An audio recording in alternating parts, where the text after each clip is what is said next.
أعوذ بالله من الشيطان الرجيم. بسم الله الرحمن الرحيم. الحمد لله رب العالمين والصلاة والسلام على أشرف المرسلين وعلى آله وصحبه.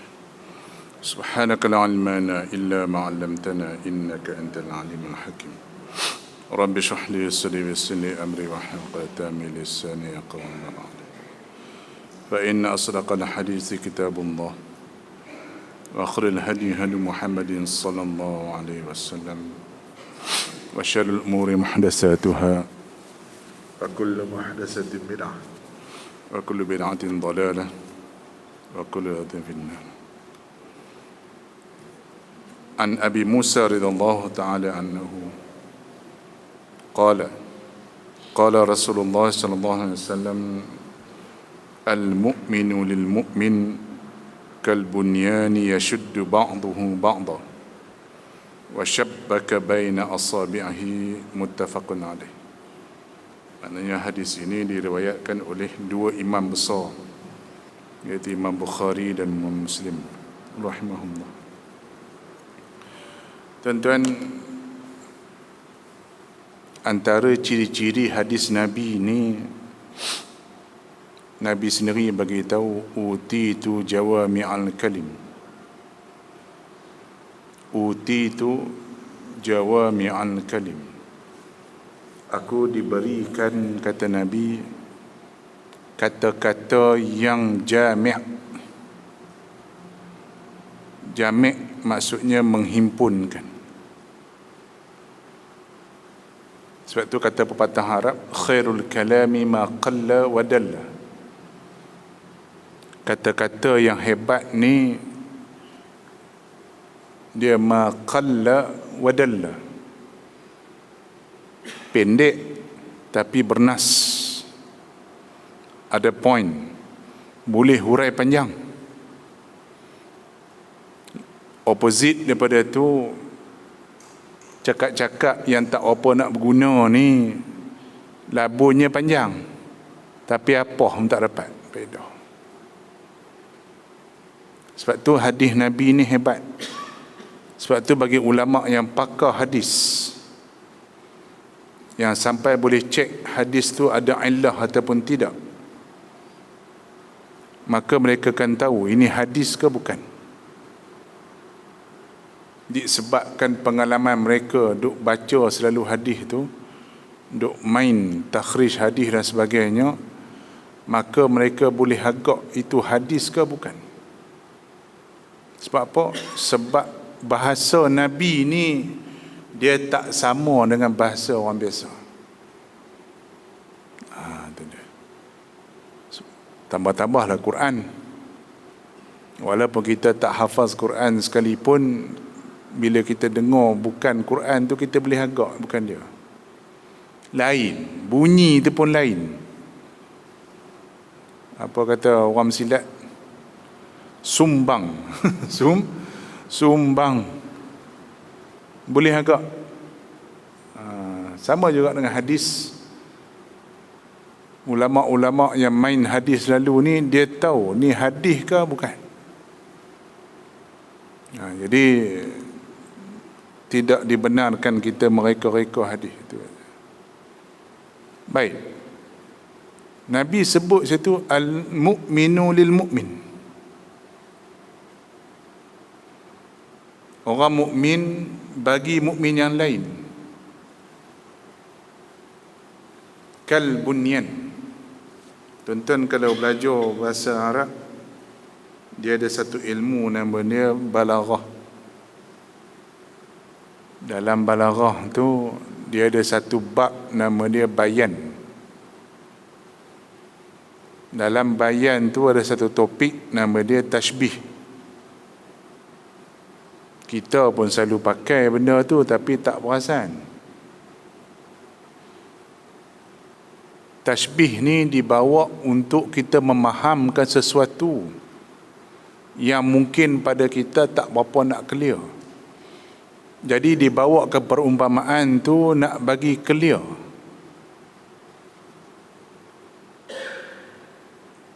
Nabi nak gambarkan peranan orang mukmin dengan mukmin yang lain itu, kalau digabung, kalau bertaut, kalau bekerjasama, maka umpamanya kalbunyan. Kita tengok bangunan ni.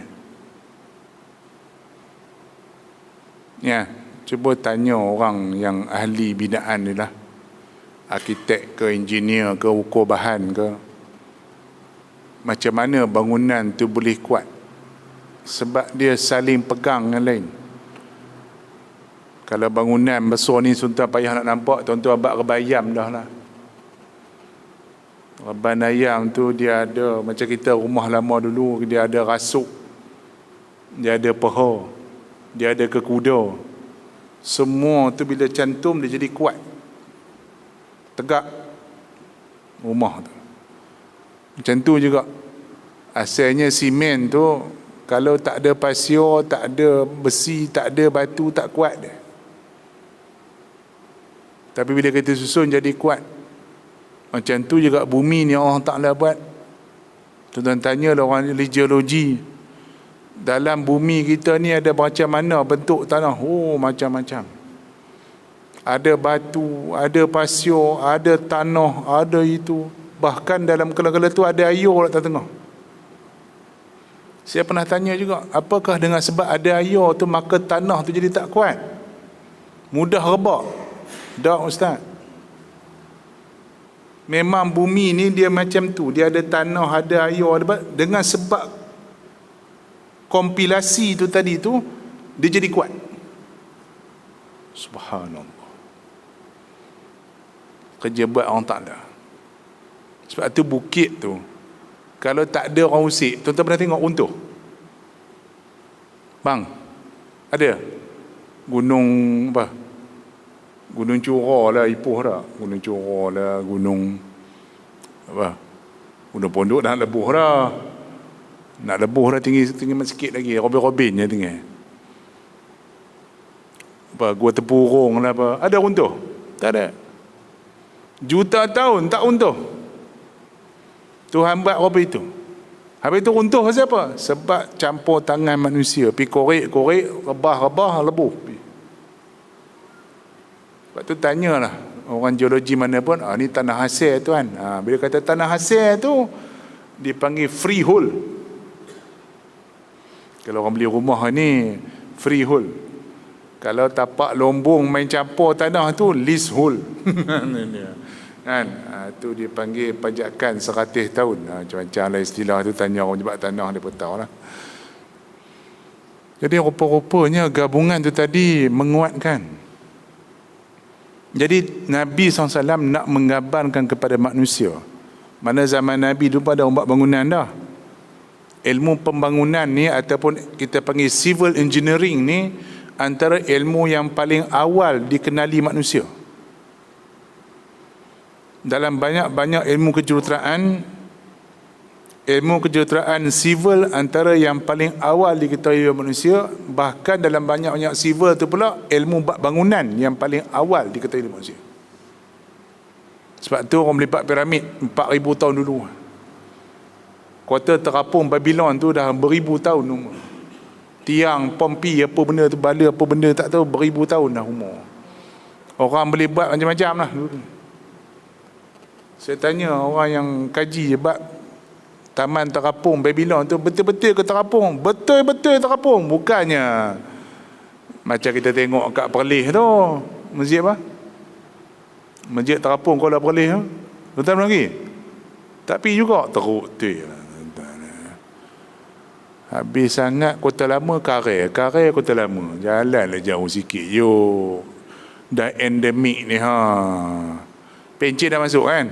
Pencen dah masuk dah. Bawa awak Mak Haji tu jalan. Bawa jalan je. Oh hebat. Ya. Itu model banyak. Awak cerita ni pusing-pusing Malaysia ni, hidup-hidupkan Malaysia ni kan. Kadang-kadang kita ni berkira sangat nak berjalan pun. Jalanlah, tengok-tengok dunia. Ya, bawa Mak Haji kita tu jalan. Ini tunggu menantu bawa baru nak jalan. Kalau gaut lain cerita lah. Dah gaut Ustaz, tak lalu bawa kereta, itu lain lah cerita. Ya. Sebab apa? Antara konsep orang Islam ni, dia as-saihun. Ada ayat yang Tuhan sebut tu, ar-raki'un as-sajidun as-saihun. Antara konsep orang Islam ni, dia rajin berjalan. Jalan untuk apa? Jalan cari ilmu, jalan cari pengalaman. Sebab bila kita makin berjalan, tanyalah kawan-kawan kita luar overseas, dia tengok budaya orang macam-macam, gitu gini. Dia lebih, orang tu pun kata, bila kita jauh berjalan, luas pengalaman. Itu dia. Cuba tengok, saya tengok orang demo duk kata lah itu kan, di Terengganu ada masjid terapung, di Kuala Perlis masjid terapung. Awak pergilah. Mana terapungnya? Bila air surut nampak tiang. Bila air pasang nampak punya terapung, macam duduk atas air, padahal ada tiang bawah. Awak ingat betul-betul terapung, berpelampung apa ke? Tak. Kalau berpelampung yuk hanyut lebuh lawak air. Kan? Itu teknologi yang ada pada kita. Tapi bila saya tanya orang yang kaji-kaji Babylon tu, memang betul-betul terapung. Saya kata, how come Namrud boleh buat? Menunjukkan ilmu yang ada pada Namrud masa tu. Dia boleh buat kota yang terapung. Ilmu fizik yang dia ada tu. Ataupun hari ini baru dikenali ataupun cuba dicari oleh saintis, dipanggil ilmunya ilmu anti-gravity. Tuan-tuan baru dengar ke ya? Kita yang duduk jadi berat ni, daripada atas ke bawah jatuh, macam teori Isaac Newton tu, kan dia duduk bela-bela kambing, jatuh buah apple atas kepala, gedebuk jatuh apple atas kepala. Dia pun fikir, kenapa apple tu jatuh? Keluar oleh teori gravity. Kita ni hempak dik nyor berapa kali dah, tak mikir-mikir juga. Nyor hempap, doyan hempap atas kepala, nyari tak tumpuk. Tapi tak ada mikir. Itu beza orang mikir, orang tak mikir. Jadi Syed Newton bukan orang cerdik sangat, saya boleh kambing je kan, tapi dia boleh fikir sampai tak tu. Tuhan bagi akal pada kita mikir. Jadi ada satu ilmu dalam dunia ni, nama dia ilmu anti-gravity. Mereka tengah buat kajian. Bila orang dapat ilmu tu, macam-macam kita boleh buat. Kita boleh terapung. Itu kajian. Rupa-rupanya ilmu tu sudah ada pada Namrud. 4-5 ribu tahun dulu dah ada ilmu tu. Jadi ilmu tentang pembangunan ni ataupun buat civil engineering, buat bangunan dah lama ada dah. Mungkinlah di Mekah masa tu tidak ada bangunan tinggi. Di Madinah pun mungkin tak ada. Masjid Nabi pun dibuat masa tu daripada tanah liat, daripada batang kurma, mungkin. Tapi orang semua tahu di Syria, di Syam masa tu, di Mesir ada piramid, di Yaman dah ada bangunan, di Rom, Parsi dah ada bangunan hebat-hebat. Jadi bila Nabi sebut bunyan itu bukanlah pelik sangat. Mungkin tuan-tuan tertanya, kenapa Nabi sebut bunyan? Padahal tanah Arab mungkin tak ada apa sangat bangunan. Adalah bangunan biasa-biasa saja, tak ada bangunan-bangunan yang hebat. Hari ini baru ada Masjid Nabi besar apa itu. Dulu tuan-tuan jangan bayar Masjid Nabi besar apa itu. Saya pergi kali kedua, saya pergi buat umrah 2017, baru ni lah 2017. Sembang dengan mutawih tu, dia tunjuk kat kami. Dia pun tahu saya ustaz, dia labun banyak lah sikit kan. Dia pun cerita, dia kata ustaz nampak pagar tu. Dalam ahli kajian sejarah, pagar ni lah kota Madinah. Kalau tuan-tuan keluar pada Masjid Nabi tu kan ada pagar kan, sementara nak pergi hotel tu kan ada pagar kan. Pagar tu maknanya bukan saya saja buat, itu nak menandakan itulah kawasan kota Madinah tu. Itu dah sebenarnya asal. Besar itu je Madinah mana asasnya. Tak ada besar mana kot, tak sampai 100 hektar kot, rasanya lebih kurang. Tak sampai. Dalam 30 hektar, 40 hektar tu ada. Tapi 100 rasa mungkin tidak. Tak sampai. Mana kecil je. Jadi kalau kata besar itu kota Madinah, agak-agak rumah Nabi besar mana? Masjid Nabi besar mana masa tu? Kecil. Sesuai lah orang Islam masa tu banyak mana je. Kan masa tu cuma bila Nabi nak wafat barulah orang ramai masuk Islam. Dikatakan ada 100,000 lebih yang masuk Islam bila Nabi wafat. Jadi 100,000 itulah yang bawa risalah Islam ni sebarkan ke seluruh dunia. Ramai berbanding dengan Nabi lain. Kita rasa 100,000 tu sikit Ustaz, 100,000. Lah ni duk ada 1.3 bilion. Ya, tapi 100,000 masa tu pun memang betul-betul tengok Nabi. Berbanding dengan umat lain, umat Musa berapa orang je. Umat Nabi Isa lagi lah. Ada kata 11, ada kata 12, ada kata 13 je. 13 tu barulah ada follower, dia katakan 70 orang.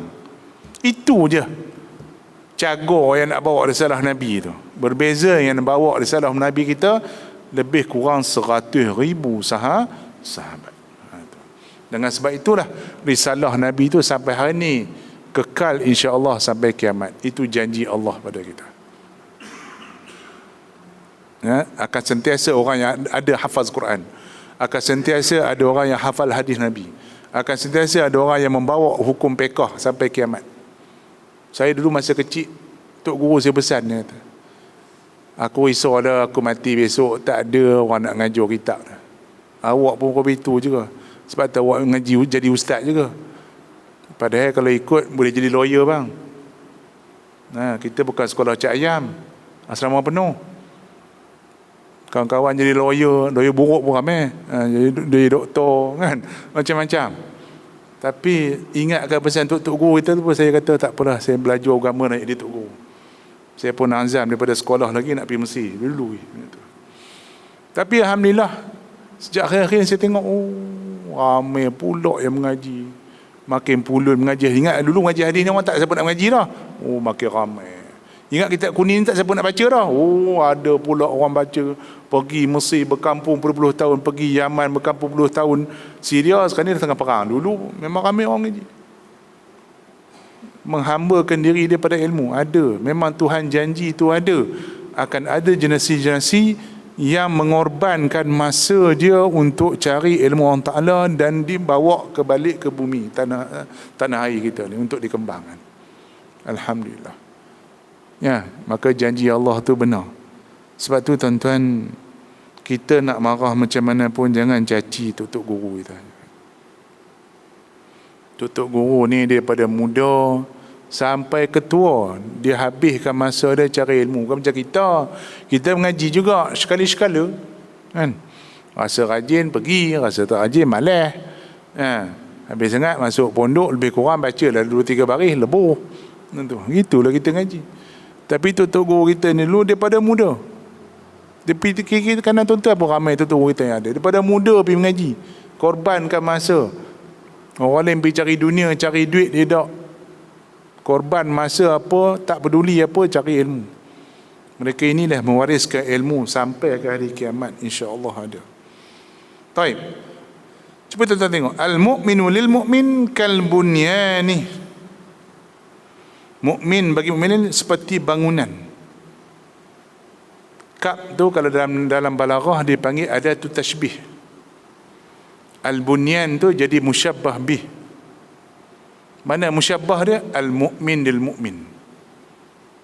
Maknanya bila orang mukmin tu bergabung dengan mukmin yang lain, dia macam bangunan, kata Nabi.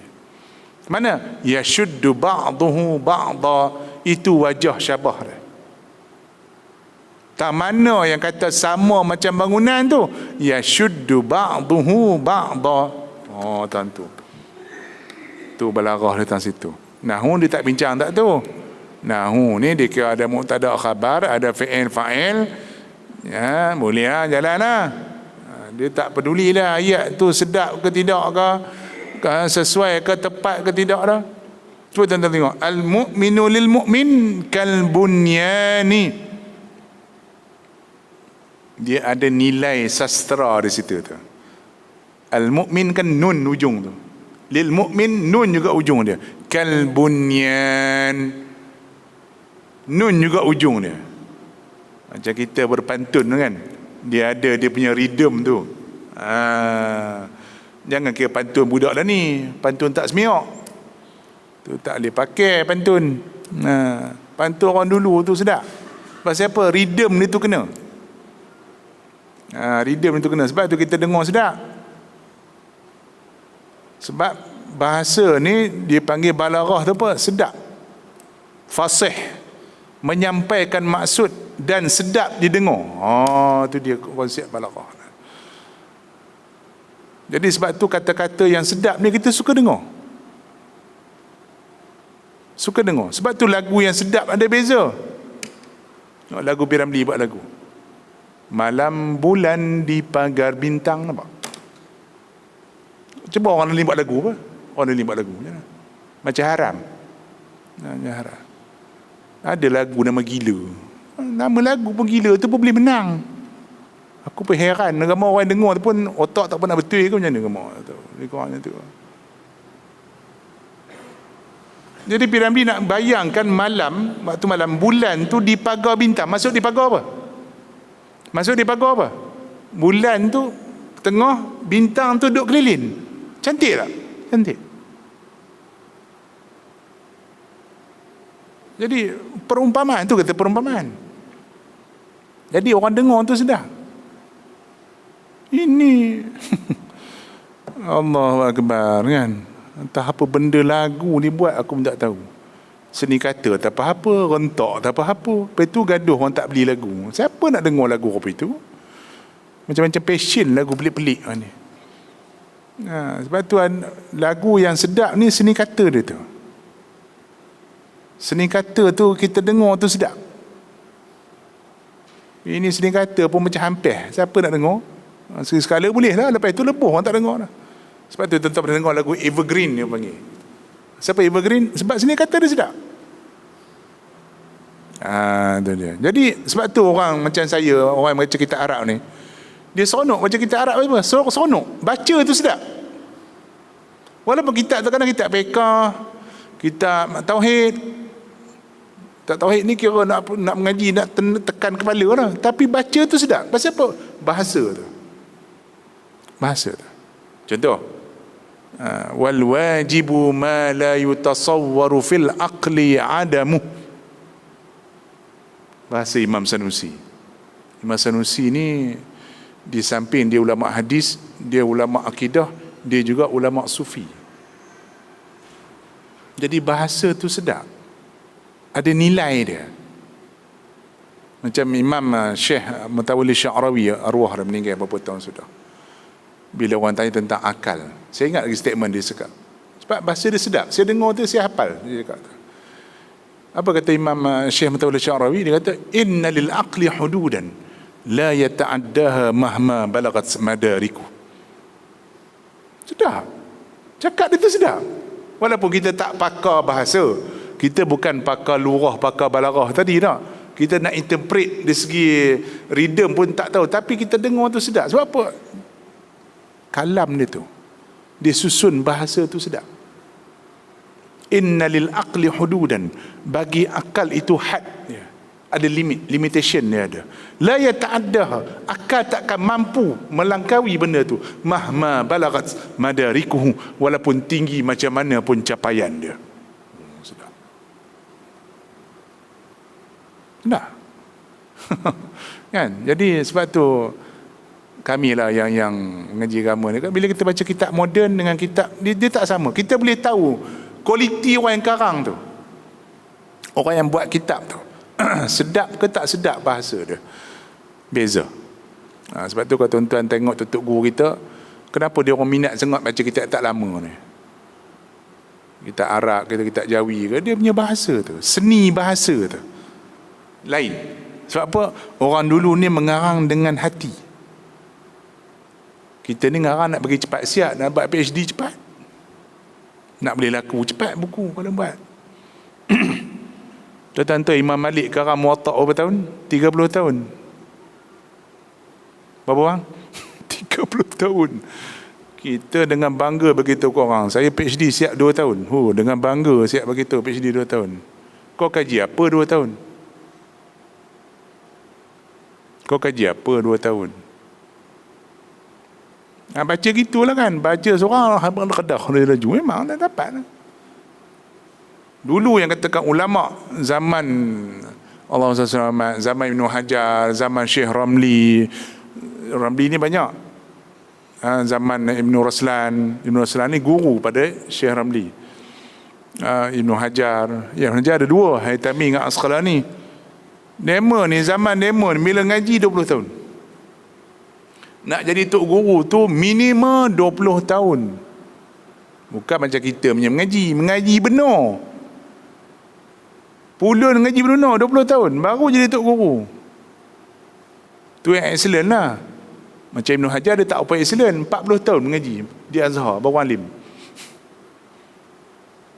Dia kata aku dah mengaji 20 tahun, rasa bengap lagi, tok guru aku marah aku, dia kata.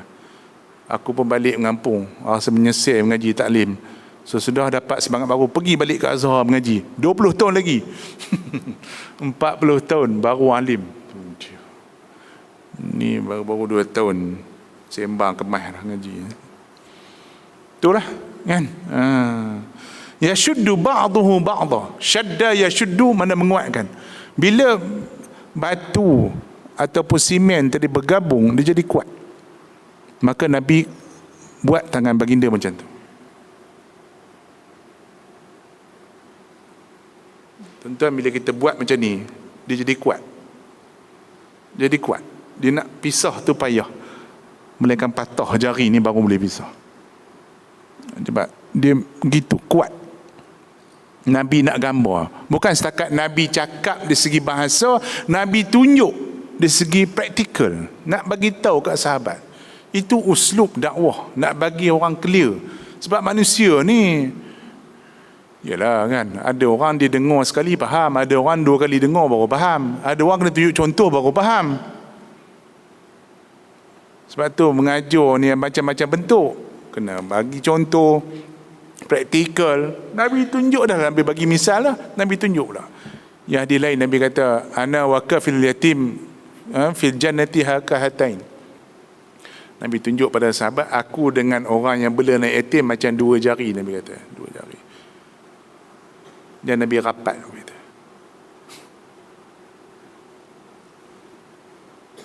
Aku dengan orang yang bela anak yatim ni, kata Nabi, macam 2 jari ni. Jauh tak? Jauh tak? Dekat. Betul Nabi rapat ke lagi? Apa itu? Dekat ke jauh? Dekat. Di mana? Di syurga. Oh, tak mampu lah ustaz, awak nak bela anak yatim kan, takkan tak boleh bagi RM10 sebulan, bagi beras barang sekampit, pergi KFC seminggu sampai 2 kali, KFC, pizza, McDonald, ikan bakar, sate, bukan main lagi sedap makan kan, siap tunjuk dalam Facebook lagi makan sedap. Nak ngantor beras sekampit rumah anak yatim tak boleh. Ada kawan kita, jiran kita tahu bapak dia meninggal, nak bagi hula RM10 tak boleh. Itulah. Bukan orang sini, tempat lain. Orang sini bagus. Itulah perangai kita bang. Untuk seronok diri kita, kita sanggup habis macam-macam.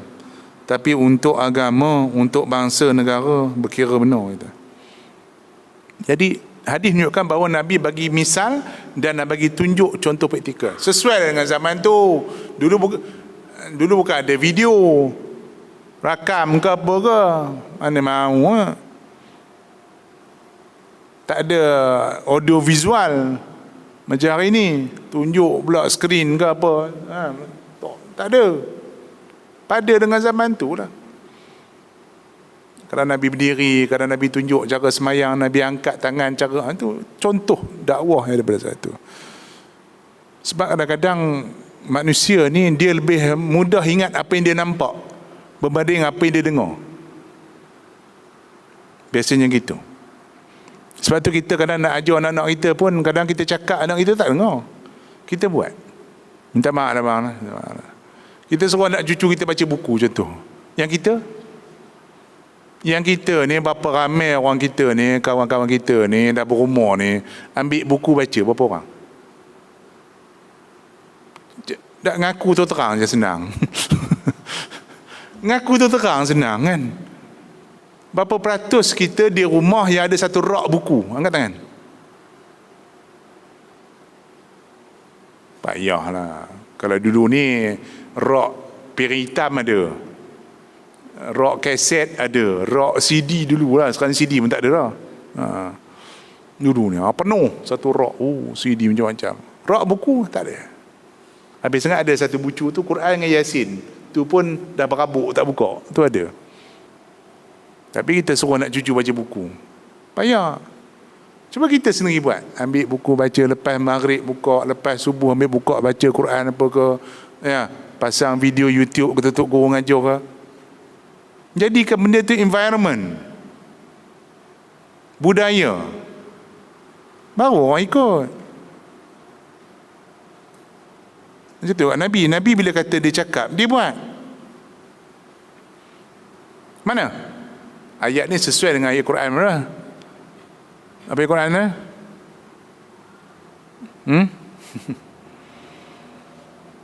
Allah SWT banyak ayat suruh tolong-menolong apa? Wa ta'awanu 'alal birri wat taqwa.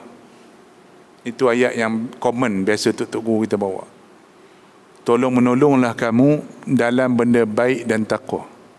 Wala ta'awanu, dan jangan kamu tolong menolong perkara dosa dan permusuhan. Hidup kita ada dua pilihan bang. Nak buat baik dan join dengan orang baik, ataupun kita buat benda tak baik, maksiat, ataupun kita join orang maksiat. Pilih.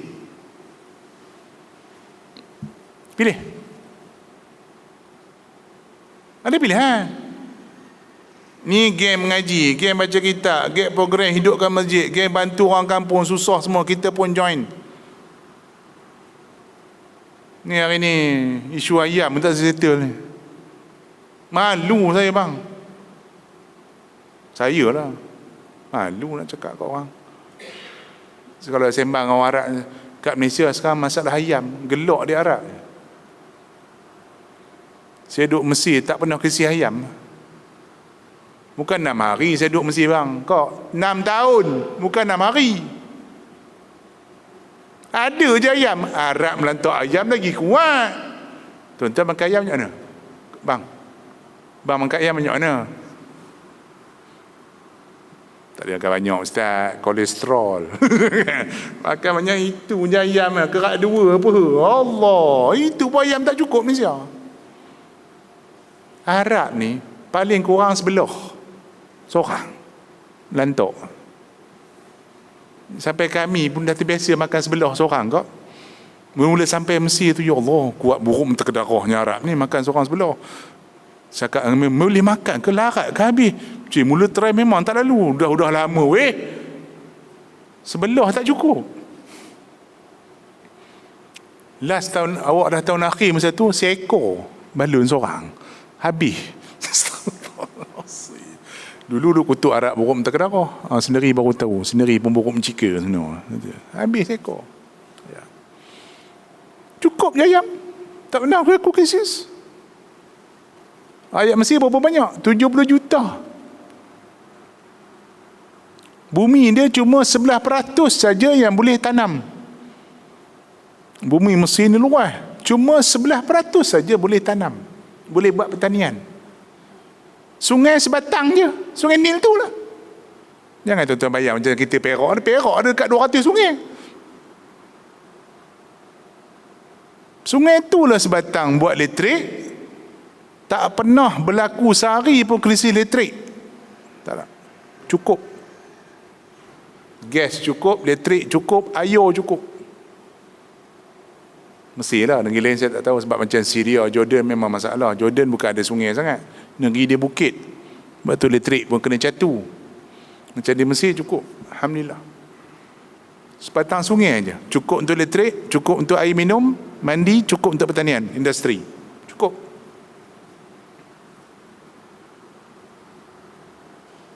Belajarlah, pergilah hantar engineer kita pergi belajar. Takkanlah orang Malaysia ni bengap-bengap semua bang. Ramai cerdik kot. Janganlah hantar Ustaz Raif, memanglah bengap. Nak pergi belajar pertanian, dia bukan bidang kita. Dia hantar belajar kitab boleh lah. Hantar yang orang pertanian ni. Pergi belajar cara buat dedak macam mana. Nak tanam apa berdedak sesuai ayam bagi gemuk cepat, apa pun dia belajar. Pergi hantar. Khusus. Hantar ke China, hantar ke ke Siam, negeri pertanian maju. Pergi hantar. Ke Mesir, pergi hantar. Belajar tu buat. Saya kalau cakap mungkin kau tak percayalah. Saya duduk 6 tahun kau tak pernah bawang berulat. No. Tak pernah saya makan bawang berulat. Tak pernah saya makan pelam berulat. Tak pernah. Tomato berulat. No. Pisang berulat. Tak. Semua fresh. Alhamdulillah, berkat. Tapi saya yakin teknologi dia canggih. Teknologi pertanian dia canggih. Kawan saya pernah cerita, engineer pernah datang ke Malaysia. Dia sembang dengan pengusaha padi di Malaysia ni. Dia tanya, di Malaysia kalau 1 ekar berapa tan dapat padi? Bila dengar orang Malaysia cerita, dia gelak. Gelak engineer pertanian dia. Sebab di sana memang ada satu kuliah, nama kuliah pertanian di Mesir. Dia memang ada banyak ramai pakar pertanian. Sebab tu saya kata tadi, murah, sayur murah, bawang murah. Tomato 4 kupang sekilo. 4 kupang sekilo. Apa nama, carrot 5 kupang sekilo. Perah bubur segelas ni. Serum 5-6 biji 5 kupang. 5 kupang segelas. Ayo carrot. Ciri-ciri makan buah. Tak ada masalah makan. 5 kupang segelas. Carrot tu betul-betul 5-6 biji perah masuk dalam. Cuma bila berlaku baru ni krisis tu lah teruk sikit ekonomi dia. Pasal dia huru-hara sikit negara. Ya, tapi duit dia pun jatuh teruk. Jadi kalau kita pergi sana pun $1 sekarang boleh pergi 12 pound Mesir. Still okay lah, boleh survive lah kan. Kalau tuan-tuan bawa $1,000 dapat $12,000, boleh hidup lah 3-4 bulan. Satu family 3-4 bulan boleh hidup. 12,000 dia orang duit dia. Compare dengan duit kita, lebih kurang ada baru 4,000 macam tu je. Kita 4,000 sebulan terang. Itu je. Pertanian penting. Ni lah kena guna hadis ni lah bawa. Kena bawa lah dalam kehidupan kita. Tuan-tuan tengok mana-mana bangsa dalam dunia ni pun yang boleh kuat ialah dia bersatu padu. Dia tolong menolong. Minta maaf abang lah, merepek sikit malam ni, kita ada berminat ni. Contohlah, ada 2 kedai depan kita. 2 kedai, 2 produk. Satu produk yang kita biasa makan, mi cap masjid. Biasa dengar mi cap masjid. Dia pandai bubuh tu cap masjid, tulis Jawi lagi. Bila perhati kat belakang, yang buatnya siapa? Tu. Dia pandai, dia tahu yang beli mi ni banyak orang Melayu. Dia bocak masjid. McDonald siap tulis Jawi lagi kat kepala. Orang Melayu pun pipu beli. Sebab apa? Tulis Melayu, tulis Jawi. Dia pandai. Cuba dia buat mi cak tokong, tuan-tuan nak beli tak? Nak tanya nak bang? Mi cak tokong. Boroi pegang. Nak? Tak mau. Tuan-tuan pun tahu. Tak mau Ustaz. Padahal tu dah okey lah. Compare dengan yang produk orang kita buat. Contoh ada depan tuan-tuan 2. Tuan-tuan ambil mana? Ustaz, awak ni daripada kecil makan hak ni lah kan. Dah biasa makan hak tu Ustaz. Nak ubah tu payah sikit lah. Tak kena dengan tekak. Tu ayat tu. Ayat tu yang tak boleh belah ayat tu. Tak sah kata nak jihad angkat pedang tegakkan negara tak. Suruh tukar mi pun tak nak. Payah nak cerita. Tukar bihun pun tak nak. Mujur laksa orang kita buat. Tak tahulah. Kuala 5 juga buat. Kuala lah yang awak tahu. Itu gaduh orang Melayu mereka tak maju. Kita sendiri tak support. Kita sendiri tak sokong. Contoh lah saya bagi tu, katalah kawan ni jual mi dia RM2.5. Contoh. Hak ni, hak kita punya ni RM2.8. Mahal 3 kupang. Apa? Rugi 3 kupang. Dia kira 3 kupang tu tadi. Ni kawan kita ni. Minta maaf bang, saya cakap tu. Ni yang berlaku. Sebab tu pok-pok tu dia boleh hidup dengan duk celah kampung Melayu, dia boleh hidup. Tak? Mereka ni boleh hidup dekat kampung Melayu, dia boleh hidup. Cuba orang kita duduk kampung mereka boleh hidup. Saya tanya tuan-tuan. Agak-agak tuan-tuan boleh hidup fikir sendiri lah. Tolonglah kawan kita buat produk, tolonglah support. Kita kat pejabat contohnya, macam mana kata tolong menolong ni, banyak boleh fikir, banyak benda boleh buat. Contoh pejabat macam kami ni kan, sama-sama pejabat, sama-sama satu parti orang Melayu, orang Islam, tolonglah. Kalau sama pensyarah, ni pensyarah baru, tolong dia ajar sikit macam ni, ni file macam ni, buat ni, ajar. Kawan ni tak tahu tani, ajar tani. Ni tak. Sama pensyarah pun tak ngam, kani sama kani pun tak ngam. Dia buat parti politik dalam tu, tu bala. Sama ya.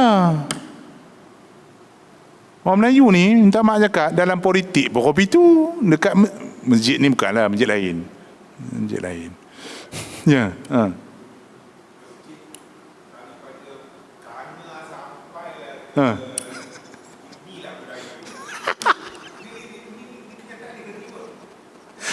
Awak tak kata masjid ni? Yes. Itu pengakuan ikhlas abang kita beritahu. Saya bukanlah nak salahkan siapa-siapa kan. Kenapa kita tak boleh bersatu bang? Fikir balik. Mudah saja. Saya cakap benda ni mudah je. Kalau kita cari sebab nak berbalah, ada je sebab nak berbalah. Adik-beradik pun tak ngam, laki bini pun tak ngam. Ada je nak gaduh. Pasal hebat gigi pun boleh bercerai. Dah serius ni, bukan main-main. Kawan saya pejabat mahkamah, macam mufti, semua kawan saya tu. Tu mufti baru lantik tu, bekas rektor kami. Rektor kami dulu Ipoh. Apa tak kena? Kena belaka. Pendakwa raya ke hakim mahkamah, kena belaka. Dia pun cerita. Kadang bergaduh bercerai tu pasal bak gigi je. La ilaha illallah. Yang laki bak gigi tak mau lipat, yang bini nak lipat. Itu je punca bergaduh sampai bercerai. Kalau aku jadi hakim, aku lempang dua-dua sekali. Mari ni. Pam pun sudah dua-dua. Bodoh ambil takatu, ambil sebiji pergi. Kalau macam tu bang kita bang, sampai bila pun kita tak ngam, dengan siapa pun kita tak ngam. Adik-beradik pasal pokok durian pun nak berkelahi, pasal pokok pelam pun nak berkelahi. Yang mak saya kata kampung dia tu, kampung aku lah tu kan. Pasal papan sekepin pun bergaduh adik-beradik. Papan sekepin, abang adik bergaduh. Belah gerik, belah kampung bini aku, kutuk kampung bini aku sendiri lah. Saya tengok satu orang tu jalan, tangan ni kudung. Saya kata, kenapa yuk tu kudung tu? Adik dia tetok dengan parang. Adik tetok abang dengan parang, putih tangan. Pasal apa? Berebut pokok durian. Astaghfirullahaladzim. Tak boleh ke duk bincang elok-elok, adik-beradik, jiran, sama-sama ahli masjid. Nak cerita pun malu bang nak cerita. Kampung aku, tu imam tumbuk. Malu nak cerita. Kampung aku, Tepin tu. Saya kata mujur aku tak ada hari tu. Kalau aku ada, lebuh dua-dua tu imam tu ke balun. Geram no. Baru masuk berita, pensyarah tumbuk tu imam. Baru best. Masuk berita sama. Sekali tu imam tu lambat. Tu imam baru tu lambat semayang asar. Jadi tengok kiri kanan, tu imam tak ada. Tu imam lama ada. Suruh tu imam lama masuk jadi semayang, jadi imam. Tengah-tengah semayang tu imam baru sampai. Ini dah mencabar kekuasaan aku. La ilaha illallah. Macam tu cara fikir. Apa tak kalau fikir positif? Oh, mujur ada orang ganti aku. Terima kasihlah imam tolong ganti saya. Kan bagus yang tu. Ni tak. Oh, ini nak rampas balik kuasa aku ni. Ni lah. Bang, kalau imam pun boleh kelahi sama sendiri dalam masjid pula tu, aku tak boleh bayanglah tempat lain. Cubalah kita ubah-ubah sikit perangai kita, bang. Buang sikit perangai tamak dalam perut kita tu. Buang perangai penyakit ego dalam hati kita tu. Buang. Cari, kalau ada 10 sebab untuk berkelahi, cari 100 sebab untuk jadi baik. Saya macam tu. Saya sembang dengan student saya cakap macam tu. Saya kenal student ni. Saya dulu jadi warden. Saya rapat dengan pelajar. Saya perhati tengok. Oh, ni geng ni jalan. Geng ni pergi mana-mana pun geng tu je. Boleh kenal kan. Oh. Sekali tu seorang tu mai jumpa saya. Ustaz, apa? Nak tukar bilik Ustaz? Tukar bilik? Bukan kau 3 orang satu bilik ke? Nak tukar lah. Kenapa? Saya tanya. Tak ada apa Ustaz, saja nak tukar angin. Kau jangan tipu aku dah tua dah hidup. Kata, jangan tipu aku. Apa sebenar? Tak adalah Ustaz. Dia kata saya pergi ngorak pakwa dia. Dapat dah punca. Dapat punca kau. Aku balur rapat. Orang lain aku tak tahu. Dengan aku boleh. Pun main ni je kau nak bergaduh. Berapa lama dah aku mau 3 kawan? Berapa semester dah aku mau berkawan 3 orang ni? Dah 3-4 semester dah Ustaz. Dalam 3-4 semester ni berapa banyak dah baik kawan Mika buat kat Mika? Oh, banyak. Dengan sebab satu benda kecil Mika nak bergaduh. Bodoh. Ambil sebiji rapat bodoh sebiji. Ambil. Ustaz lain aku tak tahu. Kita bergaduh lelaki bini kau pasal bak gigi. Ya Allahu akbar.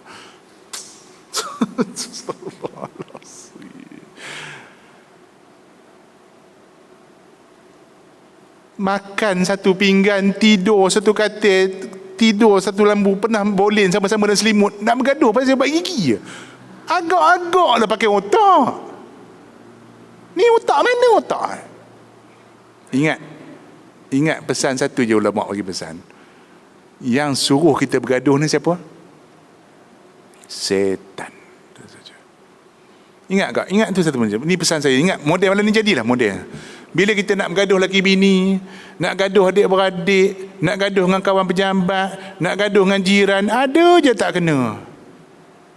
Ingat, yang suruh bergaduh tu siapa? Setan. Sebab apa? Sebab bila orang Islam duduk baik-baik, setan mati kutu. Dia mati kutu.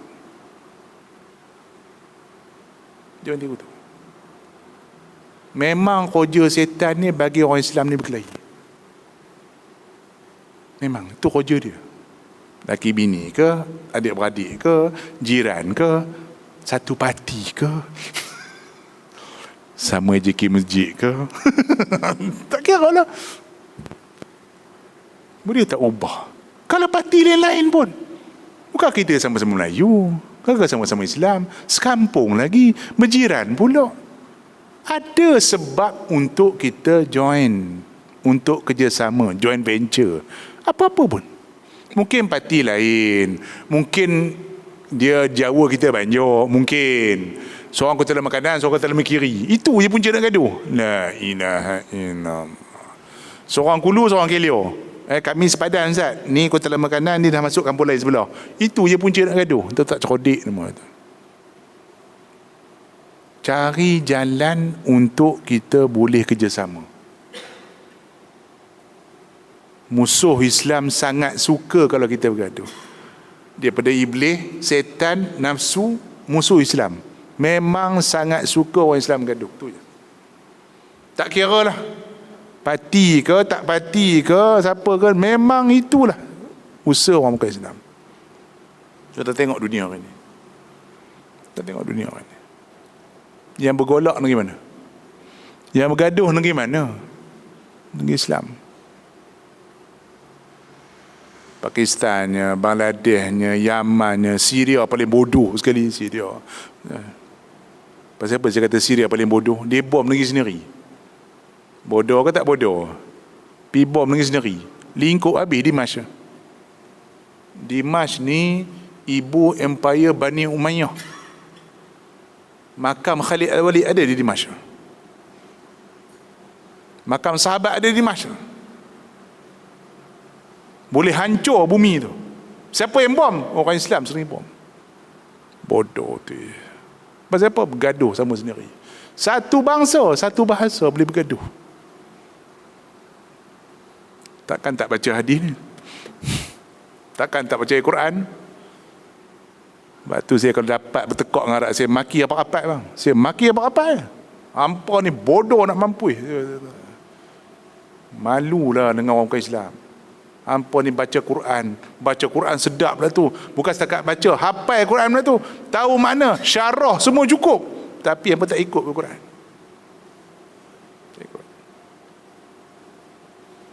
Quran duk kutuk Yahudi rapat. Bang, buka Al-Quran ni berapa banyak ayat kutuk Bani Israel, kutuk Yahudi, berlambak-lambak kutuk. Tapi hampa lah orang paling rapat dengan Yahudi. Hampa.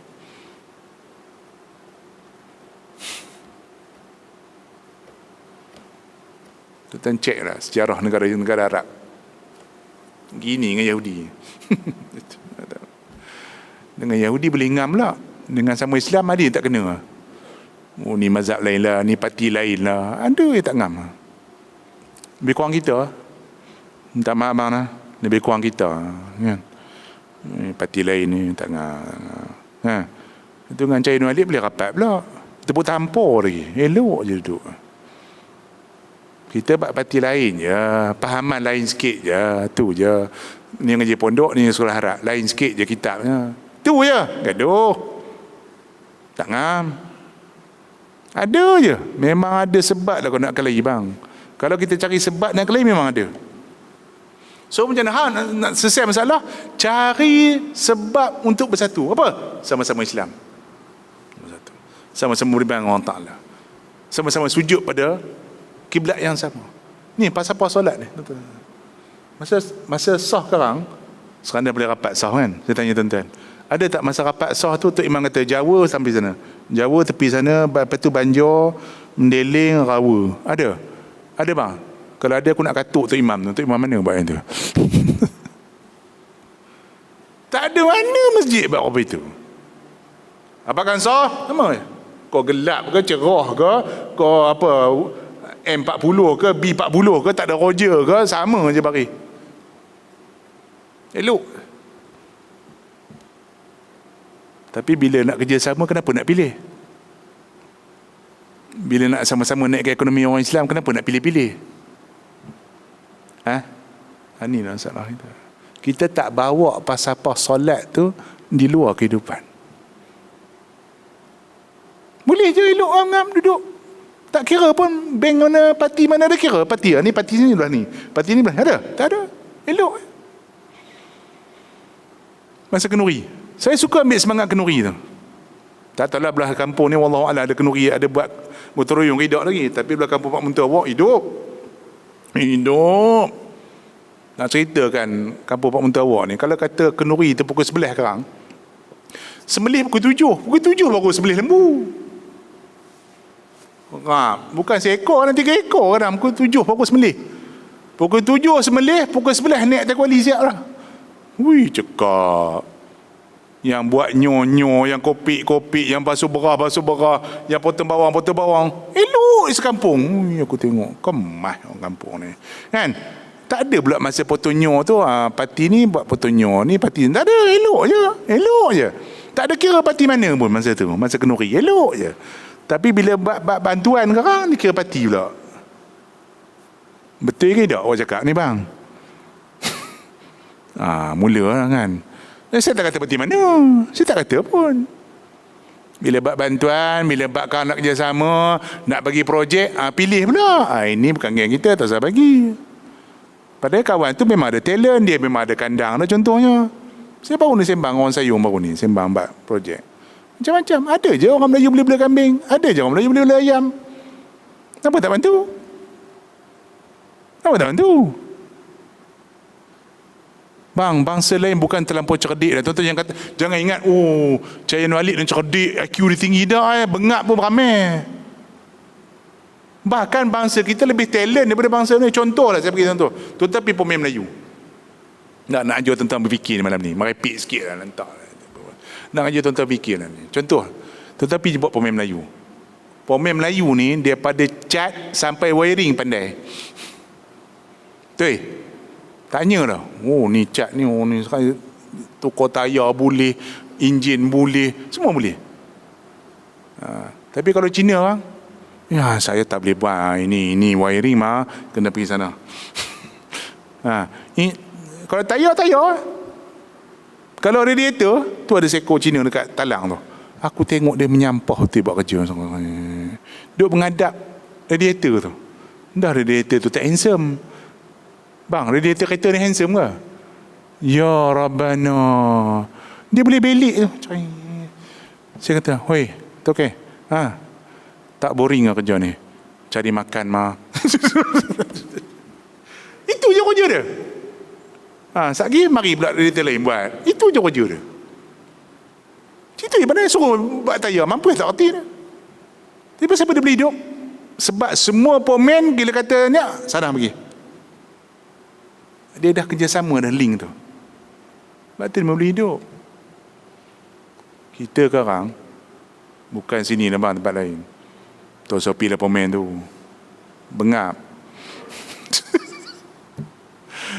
Allahu Akbar. Ni lah masalah. Ustaz pun sama. Lebih kurang je. Rasa ngaji dengan ustaz tu lah. Bukan cerdik mana pun. Pula. Macam dia pandai semua. Inilah masalah kita. Ustaz pun bukan semua pandai. Saya pun saya tahu tak. Kadang orang minta ustaz, ada dulu di Ubudiah minta saya ngaji hadis. Lama lah. Sebelum kena gam. Ada orang kata AJK tu, ustaz boleh ngaji hadis? Saya minta maaf lah, hadis saya tak ngaji. Tak kau ustaz tak mengaji? Mengaji, bukan tak ngaji. Tapi ngaji gitu-gitulah. Nak takat baca terjemah siapa pun boleh saya kata. Tapi nak hurai detail tu kena tekun betul-betul. Takat tauhid saya berani saya kata. Tafsir insya-Allah berani. Ni baru ngaji hadis ni. Baru berapa tahun ni saya ngaji hadis. Bila saya jumpa tok guru saya kata ustaz boleh lah. Ustaz boleh lah ngaji hadis. Baru saya ngaji. Dah test dengan tok guru. Tok guru tengok kita baca semua boleh. Tak apa. Tak apa ni. Ini cik boleh dapat tauliah je ngajuh habis semua kitab. Itu masalah. Ya, ingat. Itu misal orang mukmin. Kenapa Nabi misalkan orang mukmin? Orang mukmin sepatutnya gitu. Dia saling tolong-menolong. Habis kalau tak tolong? Di sebalik kita panggil reverse psychology lah maksud dia. Nabi kata orang mukmin saling tolong-menolong. Kalau tak tolong? Maksudnya apa? Tidak bukan orang mukmin. Kita terkeluar daripada entiti mukmin tu. Taklah kata kafir. Tapi nak katakan nilai orang mukmin tu dia saling tolong. Kalau tak tolong-menolong, kita hilang hak keistimewaan tu tadi. Sembang je kemeh. Lepas tu saya pesan lah tu. Koma bila keluar grad pada sini, diploma lah, ijazah lah, balik kampung, kamu orang mana? Orang Kelantan. Kamu orang mana? Orang Ipoh. Kamu orang mana? Orang Lenggong. Orang mana? Orang Gerik. Macam-macam lah. Aku nak kau balik kampung kau buat satu benda untuk kampung kau. Bantu orang kampung. Hidupkan orang kampung. Ekonomi dia ke apa benda, hidupkan. Bantu. Barulah ada jasa. Ni perangai majoriti kita bila roja grad, kira aku ada gaji, boleh beli kereta, boleh beli rumah, dah lantak pi orang kampung aku mampu tu. Sebab tu orang Islam tak naik. Sorry tu say, takkanlah orang contoh orang Kota Lama ni berapa ramai yang keluar dari Kota Lama ni yang kaya-kaya, takkan tak ada. Ada yang bantu, saya tak nafikan. Tapi tak banyak mana. Contoh depan mata tuan-tuan, MCKK, Malay College Kuala Kangsar. Daripada sebelum merdeka ditubuhkan Malay College, agak-agak berapa ramai student keluar dari Malay College? Agak-agak tuan-tuan lah. Agak-agak berapa ratus ribu. Saya rasa lebih 100,000 student yang keluar. Yang keluar bukan cak-cak ayam lah tu, yang jadi menteri, yang jadi timbalan menteri, KSN, KSU, DO. Ada tak satu bangunan tuan-tuan nampak? Saya tanya. Ada tuan-tuan nampak kat Kuala ni? All boys MCKK ada? Ada. Saya tanya ni. Haram. Bukan saya kena nafikan dia orang tak bantu langsung sekolah. Saya tak nafikan, ada, saya tahu. Kawan-kawan saya pun ramai. All boys. Tapi cuba betul-betul tengok Cina. Betul-betul pergi pekan Cina. Berapa banyak bangunan tulis? Berapa banyak?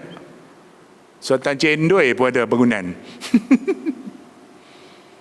Ni tu orang Kuala, tuan-tuan pergi Tepin lagi lah. Memang kawasan dia kan. Persatuan apa? Jual kopi pun ada bangunan. Persatuan pun ada bangunan. Dia orang boleh support. Kita sendiri, betul sebab ni saya SMA Union belajar saya kata, korang ni kita dah sejak pada USAS ni tubuh tahun 99 lagi saya kata. Yang graduate ni dah puluh ribu dah graduate. Kalau 20,000 lah saya kata graduate. 20,000 ni kalau satu orang boleh bagi RM10 sebulan pun. RM10 sebulan je seorang. Berapa dah? Tak pergi 200,000. Sebulan berapa juta? Setahun? 2 juta. 10 tahun boleh tak buat bangunan besar? Boleh buat lah. Boleh tak bantu ekonomi kita? Boleh dah buat. Tapi itu lah. Itulah yang kita nampak. Kan? Cuba ubahlah cara berfikir kita bang. InsyaAllah. Cuba cari jalan untuk berkawan, untuk berbaik-baik daripada cari jalan nak bergaduh. Apa mula dalam gaduh ni? Kita mula sembang buruk kawan. Minta maaf kau lah, saya bukan nak kata siapa lah, bukan orang sini lah.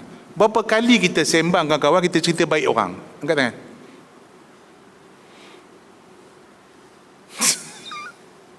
Minta maaf ni, benar-benar cakap ni. Kak sama kak ke, abang sama abang Haji, AJK sama AJK ke. Oi, bagusnya Haji tu, dia tu lah. Haji tu dia buat minit mesyuarat macam ni. Dia kalau bahasa dia susun tu macam ni, bagus. Kita patut ikut. Ada sembang apa itu? Yang ada apa? Tu. Korang nampak je apa itu. Haji tu nampak je bagus. Tapi, tu ayat tu. Yang pasang telinga pun seronok. Apa dia? Sama aja. Yang kita duk kata perempuan yang ngumpat banyak, yang jantan pun sama je kak. Lagi hebat orang jantan ngumpat. Perempuan dia ngumpat bak langsir, bak laki bini, bak masak tak pandai, itu je. Orang jantan ni sampai minit mesyuarat pun boleh ngumpat. Macam mana cara nak majlis baik-baik ni? Ubah cara kita sembang tadi.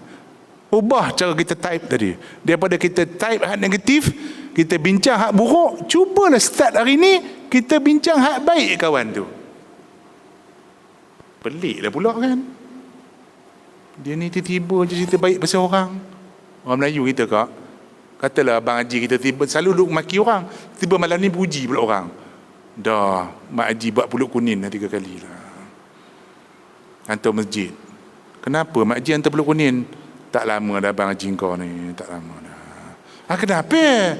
Selalunya untuk orang. Tapi sejak menjak ni duk puji pula orang. Awak rasa tak lama dah buang terbiat. Allahu Akbar kabira.